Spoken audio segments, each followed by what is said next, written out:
Friends, ఇప్పుడే అందిన వార్త. అధిష్టానానికి రాహుల్ గాంధీ ఫిర్యాదు, సీఎం రేవంత్ రెడ్డి పై బిగ్ షాక్ నేతలు అంటూ లేటెస్ట్ అప్డేట్ అయితే అందించారండి. ఆ వివరాలు ఏంటనేది వీడియో రూపంలో తెలుస్తాం. వీడియో స్కిప్ చేయకుండా పూర్తిగా చూడండి. కంప్లీట్ ఇన్ఫర్మేషన్ అయితే మీకు అర్థమవుతుంది.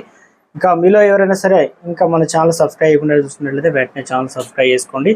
ప్రభుత్వం నుంచి వచ్చే లేటెస్ట్ అప్డేట్ అందరికంటే ముందుగానే అందించడం జరుగుతుంది.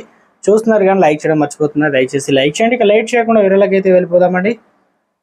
తెలంగాణ ముఖ్యమంత్రి సీఎం రేవంత్ రెడ్డి అయితే అధిష్టానానికి అయితే ఫిర్యాదు చేశారట. మరి ఎవరు ఫిర్యాదు చేశారు, ఎందుకు? ఇక ఇటీవల కాలంలో కేంద్ర మంత్రులను కూడా కలవడం, ప్రస్తుతానికి తెలంగాణ రాష్ట్రంలో పూర్తి స్థాయిలో మరో 6 కొత్త మంత్రులు రాబోతున్నారు. పిసిసి కొత్త వారు ఎన్నిక రాబోతుంది. అయితే ఈ తరుణంలో ఫిర్యాదు అయితే వచ్చిందట.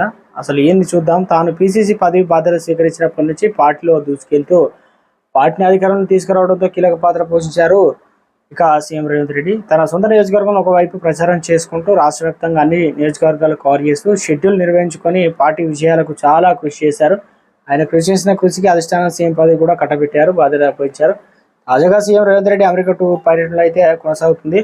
ఈ తరుణంలో ఆయనకు షాక్ తగిలిందని చెప్పాలి. అమెరికా పర్యటనలో పెట్టుబడుల ప్రకటనపై వస్తున్న ఆరోపణల్లో లేఖ ద్వారా రాహుల్ గాంధీ దృష్టికి అయితే తీసుకెళ్లారు. ఎన్ఆర్ఐలు రేవంత్ రెడ్డి తన తమ్ముడికి కంపెనీతో ఎంఓయూ అంశాన్ని కూడా లేవనెత్తి ఫ్రెండ్స్ ఆఫ్ కాంగ్రెస్ యుఎస్ఐఏ బృందం ఈ పెట్టుబడుల ప్రకటన పైన ఈడీ విచారణ జరపాలని డిమాండ్ చేశారట. ఇక రేవంత్ రెడ్డి చుట్టూ టీడీపీ బీజేపీ చెందిన ఎన్ఆర్ఐలు చేరారని కాంగ్రెస్ ఎన్ఆర్ఐలు ఆగ్రహం అయితే వ్యక్తం చేస్తున్నారు. ఈ రకంగా ఫిర్యాదు అయితే చేశారట.